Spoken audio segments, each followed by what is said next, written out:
السلام علیکم ورحمۃ اللہ وبرکاتہ۔ رحمت اپنا حصہ کامیابی کا پیغام۔ اس کا اندازہ بہت تجسس بھرا تھا، الفاظ میں شدت اور بولنے میں بہت تیزی تھی۔ ادھر ادھر کی باتیں کرنے کے بعد اس نے ایک انوکھا سوال میرے سامنے رکھ دیا۔ سر، آپ کیا کرنا چاہتے ہیں؟ میں نے بھی پیپر وائز سے کہا، کچھ خاص نہیں۔ وہ دوبارہ بہت جلدی میں بولا، نہیں سر، کچھ تو ہے کہ کبھی آپ اپنے کالموں میں کامیابی کے سربستہ راز بتانے لگتے ہیں، کبھی اخلاقیات کو نئے انداز میں بیان کرتے ہیں، اور کسی دن تقدیر ساز فیصلے کرنے پر مجبور کر رہے ہوتے ہیں۔ یہ سب آپ کیوں لکھ رہے ہیں؟ میں نے اس کی بات کو نظر انداز کرتے ہوئے اس سے یہ سوال پوچھا کہ آپ مجھ تک کیسے پہنچ پائے، حالانکہ آپ تو میرے شاگرد نہیں ہیں۔ وہ فوری بولا کہ سر، آپ کے کالم پڑھنے کی وجہ سے، کیونکہ میں یونیورسٹی میں پڑھتا ہوں تو وہاں آپ کے کئی شاگرد آپ کے کالم کی فوٹو کاپیاں بانٹتے ہیں جو مجھ تک پہنچ گئیں۔ مجھے یہ بات بہت متاثر کن لگی، اس لیے آپ سے ملنے کو دل چاہا اور میں چلا آیا۔ میں نے کہا کہ یہ باتیں اور یہ راز آپ تک پہنچانے کے لیے ہی تو میں نے انہیں کالموں میں شامل کر رہا ہوں۔ وہ جنونی انداز میں بولا، مگر یہ باتیں ہماری قوم کو کہاں سدھاریں گی؟ ہمارے ہاں تو آوے کا آوا بگڑا ہوا ہے۔ یہاں تو انقلاب کا آنا چاہیے، کیونکہ انقلاب ہی اس قوم کا علاج ہے۔ نوجوانوں کی دلیل بڑی واضح اور جذبات سے بھری ہوئی تھی۔ میں نے چند لمحوں کا وقفہ لیا اور اپنے سوچ کے دھارے کو اس نوجوان کی ناامیدی دور کرنے پر راغب کیا۔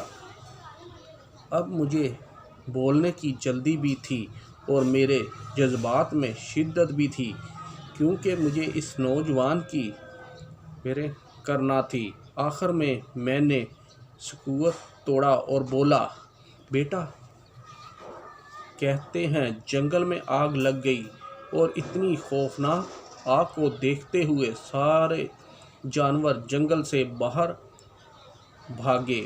جنگل میں ایک درخت پر چڑیا کا گھونسلہ تھا۔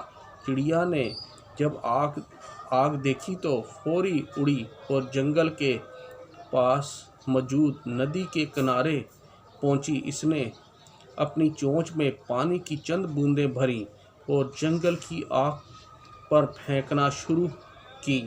یہ عمل اس نے کئی بار کیا۔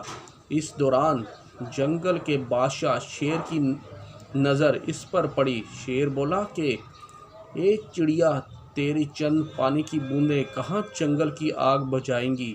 چڑیا نے کہا، بادشاہ سلامت، آپ کا سوال اتنا اہم نہیں کہ یہ چند بوندیں کہاں جنگل کی آگ بجھائیں گی، بلکہ سوال اس بادشاہ کا کل کائنات کا اہم ہوگا، جو مجھ سے آخرت کے روز پوچھے گا کہ اے چڑیا، جب پورا جنگل آگ سے جھلس رہا تھا تو نے اس جنگل کی آگ بجھانے کے لیے کیا کیا؟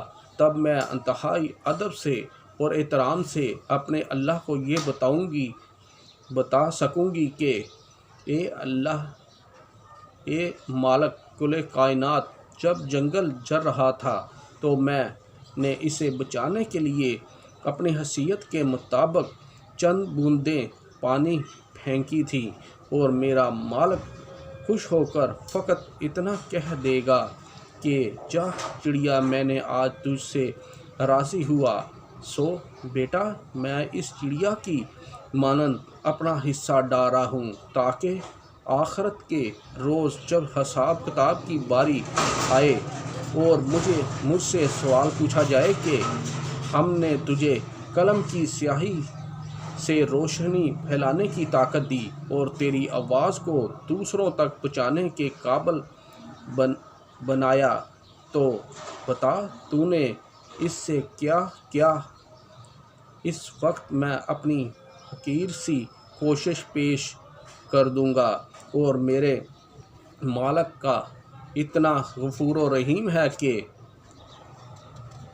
وہ چڑیا کی چند بوندوں کی مانند میری اس حقیر کاوش کو قبول کر لے گا۔ بات ہار اور جیت کی نہیں ہوتی، بات فقط قبول ہونے کی ہوتی ہے۔ اللہ اگر چڑیا کے بچے کو ہمت دے تو وہ شہباز کی آنکھ پھاڑ دیتا ہے، وہ چاہے تو فقط ایک تنکا کسی بڑے صاحب بینا کی بینائی چھین سکتا ہے۔ مالک کائنات تو ایک حقیر مچھر کی مدد سے نمرود جیسے شہنشاہ کو ذلت کی موت دے سکتا ہے، اور وہ اپنی حکمت دکھانے پر آئے تو کمزور مکڑی کے جالے کی مدد سے اپنے محبوب و وجہ تخلیق کائنات ہیں کو حفاظت فراہم کر سکتا ہے۔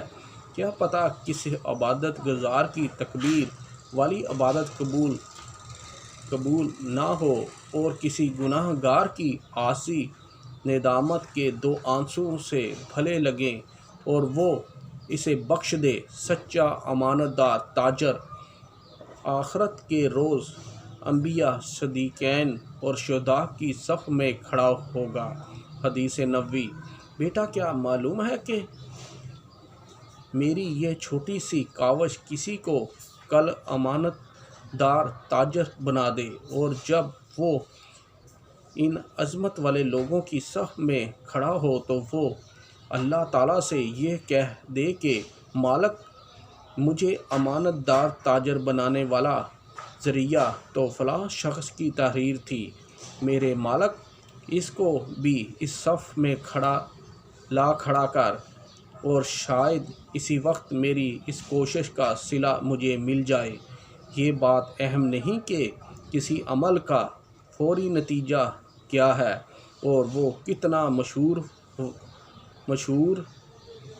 و مقبول ہو جاتا ہے، بات اہم یہ ہے کہ اس عمل کی نیت کیا ہے۔ اگر نیت بہتر ہے تو مالک نے عمل سے پہلے نیت کو دیکھتے ہوئے اس کا صلہ دے دینا ہے۔ اس لیے اگر آج ملک مصائب میں گھرا ہوا ہے تو یہ دیکھیں کہ کون اپنی حیثیت اور بساط کے مطابق اس کی بہتری میں اپنا حصہ ڈال رہا ہے۔ یہ حصہ کسی اہم وطن کے لیے دعا کرنے سے بھی ڈالا جا سکتا ہے، یہ حصہ تحریر کی مدد سے بھی ہو سکتا ہے، اور تقریر کی مدد سے بھی۔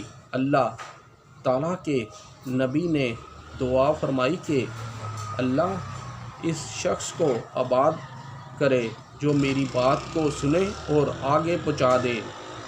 اس لیے اچھی بات کا آگے منتقل کرنا بھی عبادت ہے، اور ناامیدی کے دور میں امید بانٹ دینا بھی اپنا حصہ ڈالنے کے مترادف ہے۔ ناامیدی تو ویسے بھی کفر ہے، اس لیے جو ہو سکتا ہے بیٹا آپ بھی کیجئے، اللہ تعالیٰ کے لیے، اس کے نبی کے لیے، اس ملک کے لیے اور اپنے آنے والی نسلوں کی بہتری اور خوشحالی کے لیے آپ بھی اپنا حصہ ڈالیے، چاہے وہ فقط کسی کے درد کو محسوس کرتے ہوئے دو آنسو ہی کیوں نہ ہوں، کیا پتہ وہی آپ کی بخشش کا ثواب ہو۔ کوئی غلطی کوتاہی ہو گئی ہو اللہ تعالیٰ معاف فرمائے۔ آپ خود بھی پڑھ سکتے ہیں کامیابیوں کا پیغام، قاسم علی شاہ صاحب کی یہ کتاب ہے۔ اللہ حافظ۔